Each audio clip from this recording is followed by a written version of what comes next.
Welcome to Be a Baller, where we're building a lifelong legacy for our families, communities, and the world. Your host, Coach Tim Brown, is excited for you to join him on this journey. On each episode, we'll be talking about how to be intentional about building a lasting legacy. We'll be exploring what it means to leave a mark that goes beyond just our lives, but has a positive impact on those around us and even generations to come. So, if you're looking for inspiration, guidance, and practical tips on how to build a lasting legacy that makes a difference, then you're in the right place. So grab your earbuds, get comfortable, and let's dive in. It's time to be a baller. Red. Yes.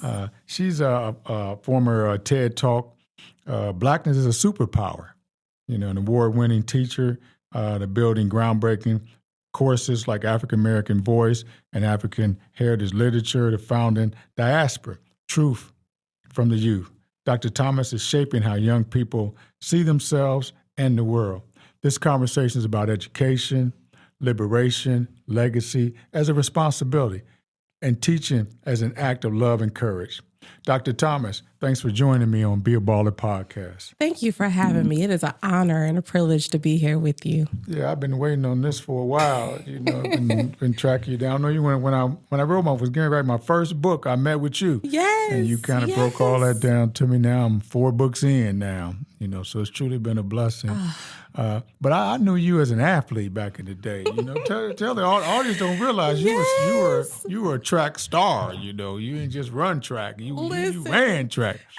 Talk about them days in Northland High School. Oh, it was wonderful. And it's so awesome being able to talk with you about this because, you know, a lot of people don't know Donja Bridges, back then. But yes, athlete, I was, running Junior Olympics from age 9 through 18 with the Columbus Jaguars. Yeah. And I ran at Monroe Middle School. Hurdler, Northland, same thing. We had a fantastic team. And yeah, it definitely helped build discipline in me at a very young age. It also showed me the importance of mental, strength, because that's what I think with track specifically, it's a mental game. And it just really allowed me to connect on a greater level with God and also just my own abilities to push forward and to face challenges head on. As I think about it, you were part of the Teachers Academy. Yes. Back at Northland High School back in the day. Yes. So shout out to Rose King. That's her. When you reflect on your journey, what first called you to education, not just a profession, but as a purpose? And how did you end up at Northland in the teaching program? Interestingly enough, my journey there was very, very organic. My homeschool at the time was Eastmore High School. And my mom, my aunts had gone to Northland High School. My grandmother lived in the Brittenell community. So I was very familiar with that area. And at the time, my mom had told me about the Northland Teaching Academy. And I had several peers of mine also who lived in my neighborhood and were also going to or interested in. And so I heard about it through them as well. And then we applied and we knew Northland was a great school. It was one of those schools you just, at that time that we really wanted to be a part of. And yeah, me and Zakiya Murphy, that's how, all of us. But yes, it's interesting how really it was a segue into me being able to be a part of that community. I didn't necessarily know that I was actually going to be a professional educator, even though I was taking a part of the program. I just looked at it as a great experience and to garner that skill set. But at that time, I honestly didn't.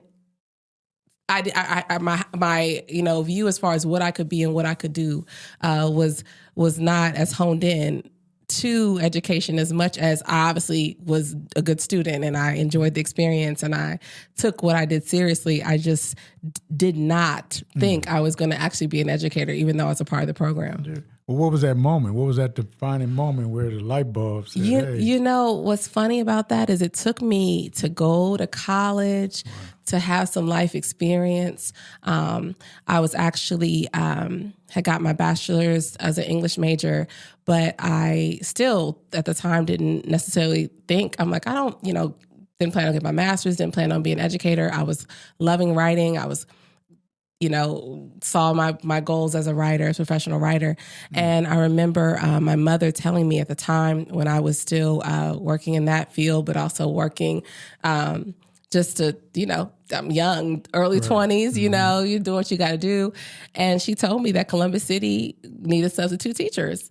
And I was like, okay, I can do this. And it was interesting because I think peers of mine were like, oh, I was telling them what schools I would get. And they're like, oh, no, girl, you ain't going to tell, Right. But I would walk in those doors and I would connect with those kids. And as a substitute, you know what I mean? Right. And they would ask me to come back and I was just really enjoying engaging with these young people. There would be times I'd walk in and there wouldn't be plans, but I would just be able to take, things that were happening in pop culture or what was going on, things I had read myself because I'm an avid reader. I would create lessons and the ways for us to engage in creative ways. And it was really cool. And I enjoyed it. And it got to the point where people kind of started creating and saying, hey, this is something you should really consider doing. And that's what led me to go back and get my master's in education. Wow. You've, before we went any further, I got to stay on this mom. You've been talking about mom. Her name's come up quite a bit. And then the aunts, the whole village. Yes. You talk about the village that raised you. Oh, man. I was so fortunate. Growing up in the Brittenell community, my grandmother, Mama is what we called her. Everybody knew everyone. Mm-hmm. It was a very close-knit community. And so we always felt safe. Everybody looked out for each other. I knew every person that lived 2 blocks around the corner, and my mother was also very much supportive in investing in my, I would say, literacy when it comes to Black consciousness. Mm-hmm. I don't know if she was even as aware that she was doing it because she always took me to book signings. I lived at Cover to Cover bookstore. Wow. I had an immense library of Black literature. I mean, to the point where I look back now and it's amazing. I mean, most of the books I have even to this day, from Virginia Hamilton, Eloise Grenfell, Walter D. Myers, all signed by these authors. Wow. That's how, our arsenal, boy. And I was reading my mom's books, at an early age, probably was a little progressive, but still. Right. And she set me up in a way that allowed me to see the world, outside of what I was experiencing, because obviously I was very much, I love Black people. I loved being Black. I did. I always thought, you know what I mean? It was like nothing better. We and my aunts being older than me, I'm watching TV, BT, what? You know what I mean? Donnie Simpson. I'm sitting here the music, the culture, we were the flyest thing. I was like, what is the problem?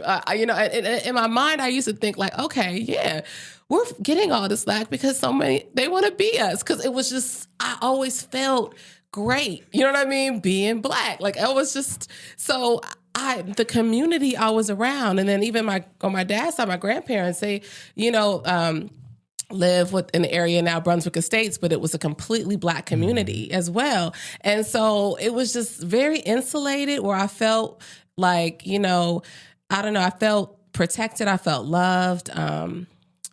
We were all smart. We were all educated. We all were doing great things, and it just felt right. It felt good. Yeah. Speaking of that, your TEDx talk, "Blackness is a Superpower," resonated widely. What was that message like?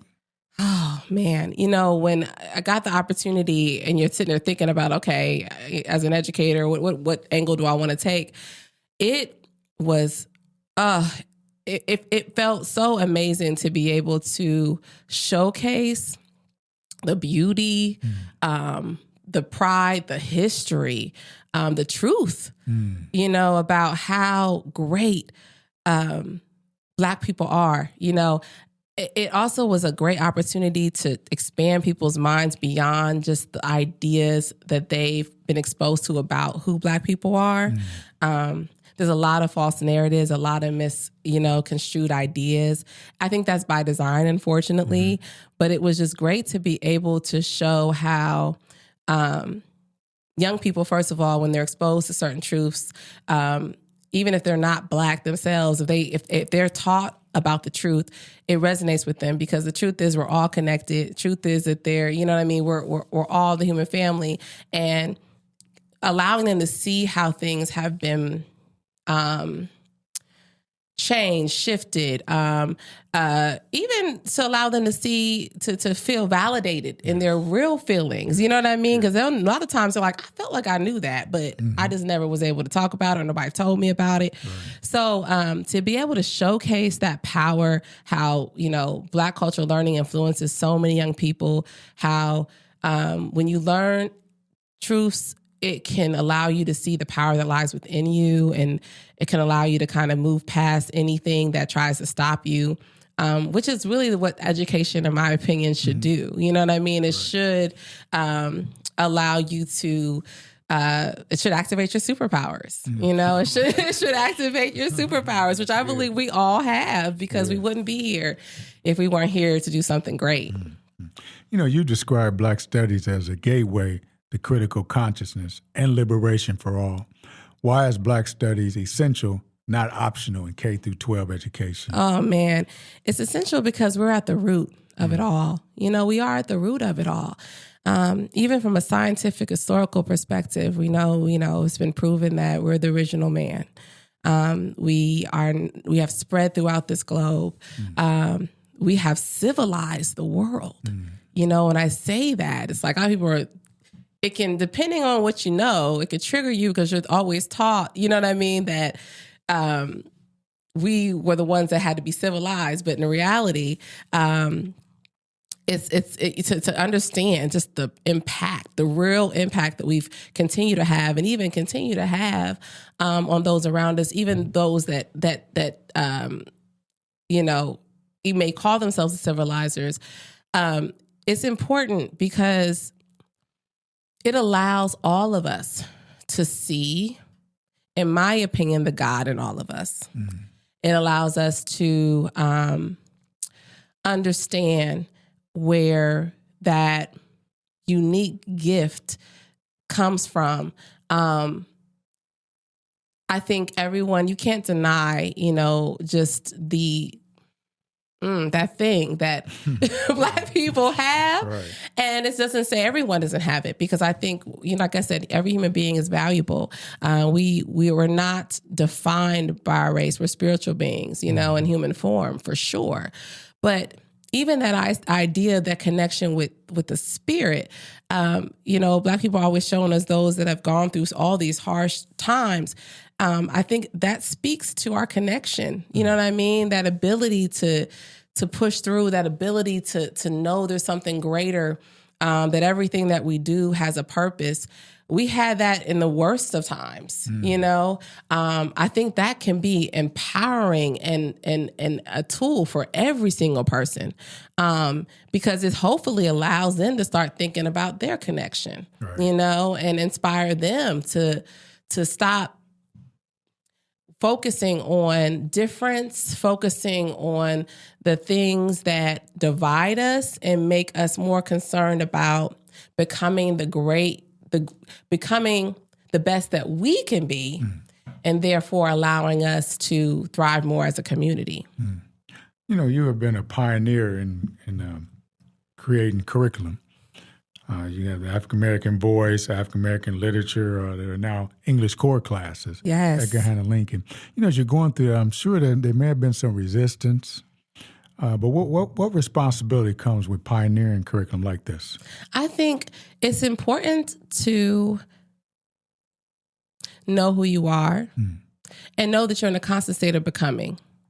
It's important to be able to just do what you're called to do in spite of people not knowing. You know, I think about that moment when I first brought the idea to start a core curriculum class at Gahanna. And yes, there were a vast resistance. There was. But at the same time, you know, people say, well, how are you able to do what you did? I'm like, I didn't know I couldn't do it. That's good. You know, I just didn't, going back to how I grew up, to the things that I track, all the things that added up to just knowing like, you're a creative, you know, you do what's in your heart. Nothing's stopping you except yourself. And so I didn't even think that it could be a problem. When I came in Gahanna the very first year, I saw, I mean, literally in the curriculum, there was hardly no representation of Black people. And the stories that were there were very negative. Like they just would kind of showcase the slavery or, you know, just that dehumanizing perspective.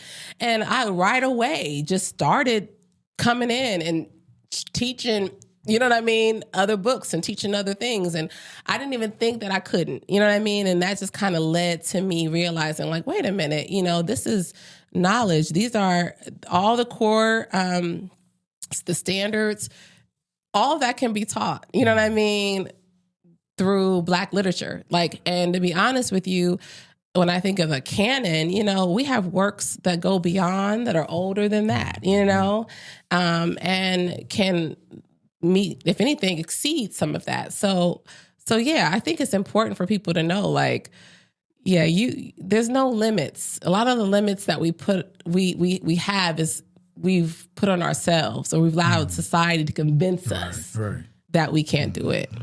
You know, I'm sure it took a whole lot of faith as you were doing those. Can you talk about your faith? Man, going back to growing up in the Black church, growing up, you know, as a kid, I didn't miss a Sunday. I remember having problems with that sometimes, you know, like, dang, Mom, can we, you know? Can we sleep in?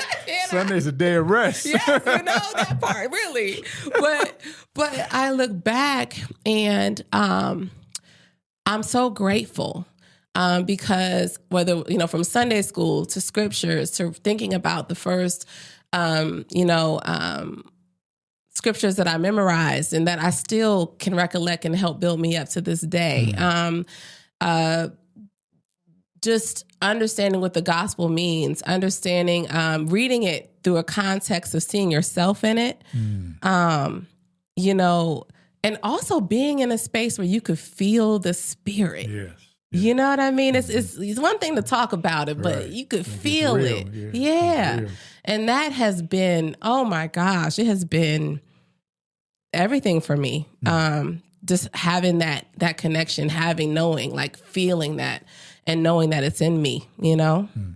Is there a time when you really felt that God was real for you? Because, you know, you grew up in church, moms take you to church, then all of a sudden there's that moment in time when this God is real. Yes.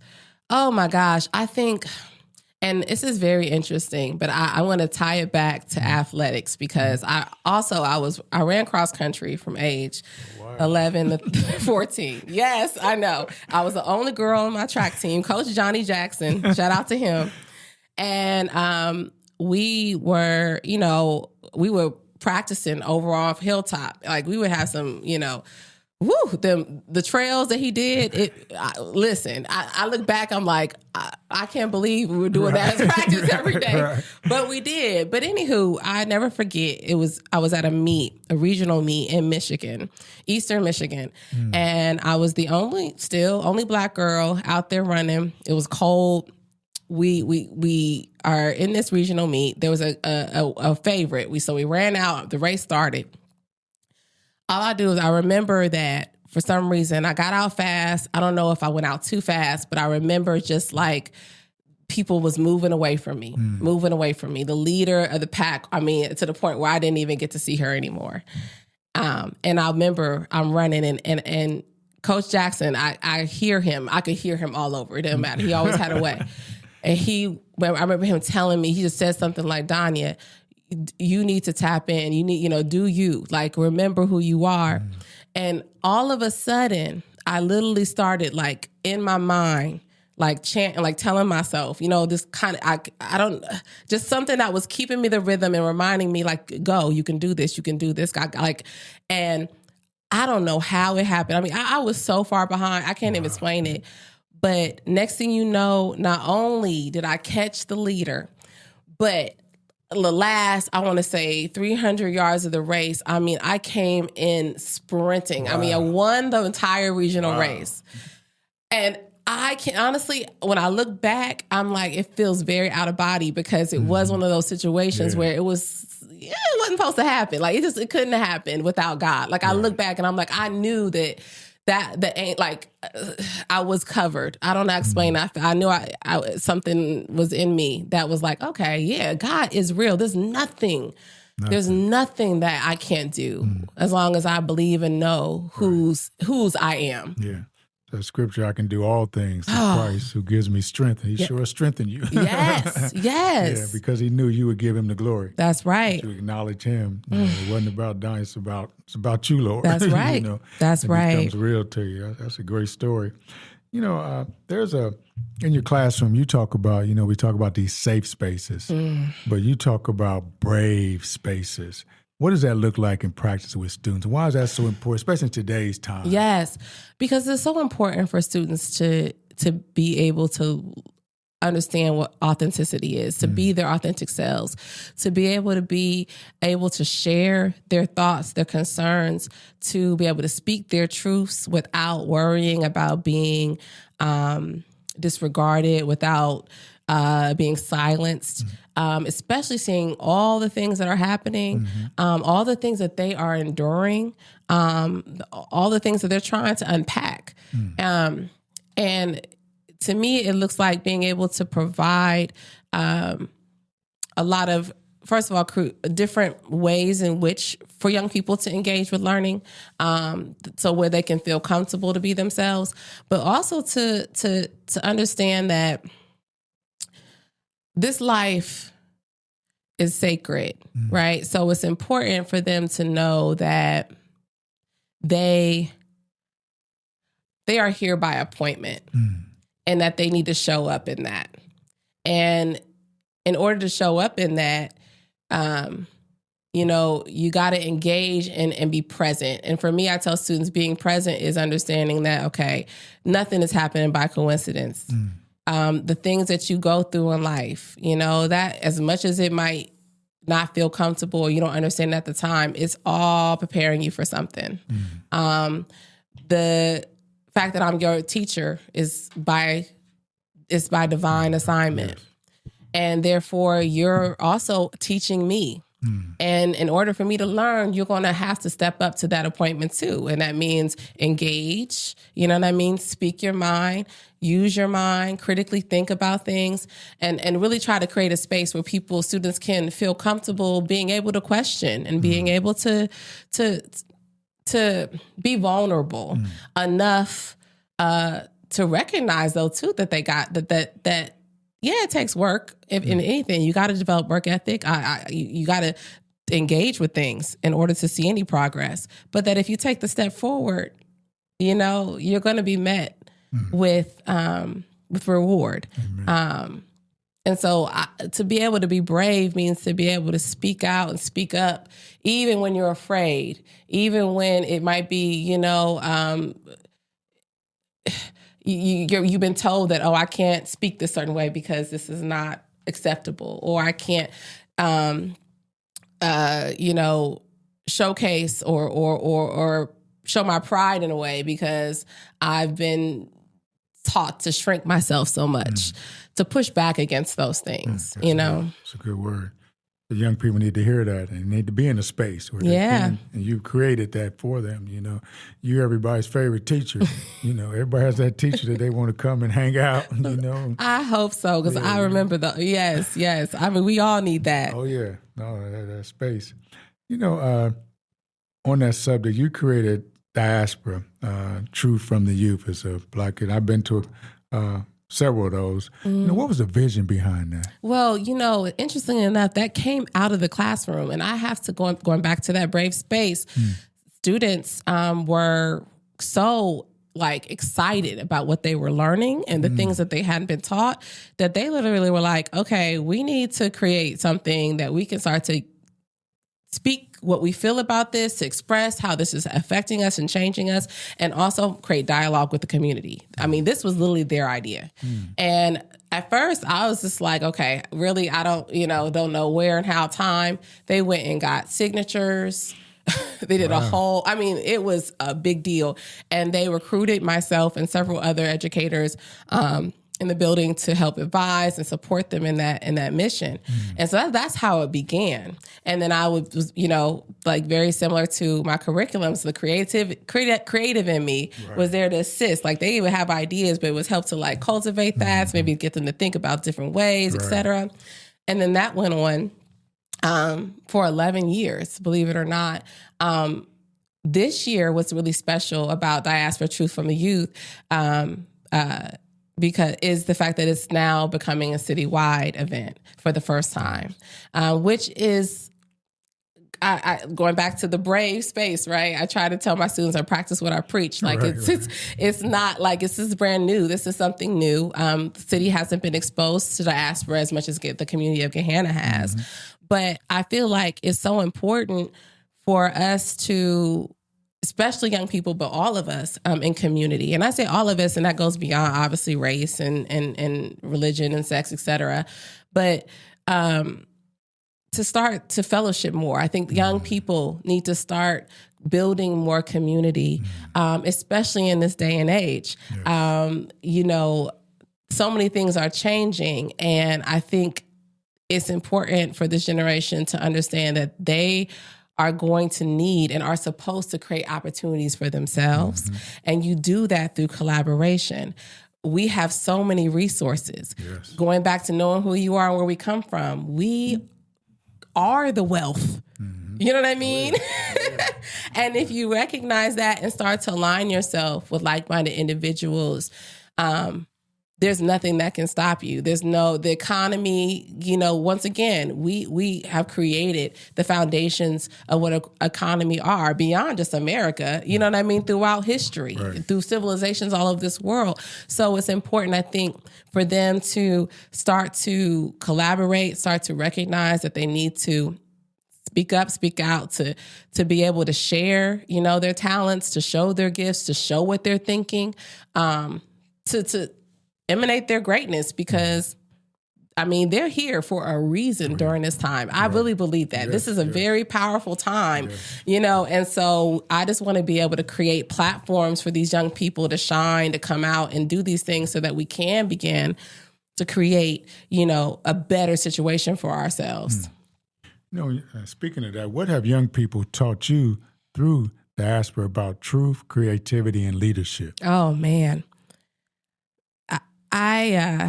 They teach me so much. I say teach me because, first of all, I've had so many students now, and and I'm in contact with the vast majority of them through social media, et cetera. And when I say they are out here doing it, I mean, Coach Brown, I'm just amazed at what they're doing, how they're doing it, the doors that they're kicking down, the ceilings they're shattering. It stirs me up, you know what I mean? Because it reminds me like, okay, yeah, I'm doing this, but yeah, there's still levels to go. There's still more to do, and so much that we can do together. I think my students every single day, I tell them that's why it's a gift. It's a privilege. They pour into me. I would say as equally as I pour into them. A lot of them are, I call old souls, very wise. And even the ones that even may not seem as old, that youth is also very inspiring, right? That like fire, that fire that's like, it's so important. Hence also why I think it's important for all generations, especially older generations and young generations, to connect. That transgenerational connection and community is so imperative, because it goes hand in hand. It's necessary to keep everything moving in the right direction. Yeah, we need each other. Yes. fire and focus. You know? They got the fire, but we kind of can help focus it. Yes, you know? Yeah, kind yes. of keep them on that path. I love that. You know, when you think about this, I have a saying that I heard says a real change happens when the people who need it lead it. And you think about any great movement, it was young people who. So, can you speak to young people as to why your voice is so critical in shaping culture, understanding, and community healing? I mean, they are going back to the next. Mm-hmm. Like they're here. I sometimes look at my generation. I feel like, you know, I consider every generation, first of all, has its, I look back and I feel like every generation, it has its wave and its moment. I know my generation, typically, I always feel like we were quite rebellious, you know? But you need the rebels, right? You need the rebels to kind of like break some things down to help bring the others in. But I feel like this generation they're the ones. The reason why I say that, every generation, I think, are the ones at the time that they are living. And how can I explain this? This is how I like I'll paint it. You know, we look back at all of our ancestors, right? Mm-hmm. We're now in 2026. We are the farthest away from our beginnings, meaning, you know, all of us, if we go all the way down our tree, right? We got great, I mean, it goes so far back. But because of that, we too, but the younger generation have the greatest army behind them. Good. Because it's like, imagine all of the dreams, all of the prayers, all of that is walking with them right now. Yeah. So if they just can understand that, they are literally unstoppable. You know what I mean? Right. On a very deep spiritual level. So that is, to me, that's why I know that they're here. You know what I mean? That's why I think there's so many things happening to try to distract them and keep them. Exactly. You know what I mean? Because they are they're here to make that difference. They're here to help bring in, you know what I mean, that elevated experience that we're all supposed to be, you know, moving towards. Yeah, they have a great cloud of witnesses. Yes. People in their ear telling them, "Oh, keep on going. You can keep on going." Yes. You know, this is a legacy podcast. So you hear the phrase "building a legacy in education." What does that mean to you personally? Building a legacy in education means to inspire lifelong learning. To plant the seed that we must always be willing to learn and grow and become better than we were before. And hopefully with being exposed or exposing young people to more knowledge and learning, it makes them realize like, wow, there's so much that I didn't know, and therefore I have to continue to seek, you know, I have to seek knowledge for self and continue to share that knowledge with others. Because, you know, learning is forever. And education is one of those things where it will constantly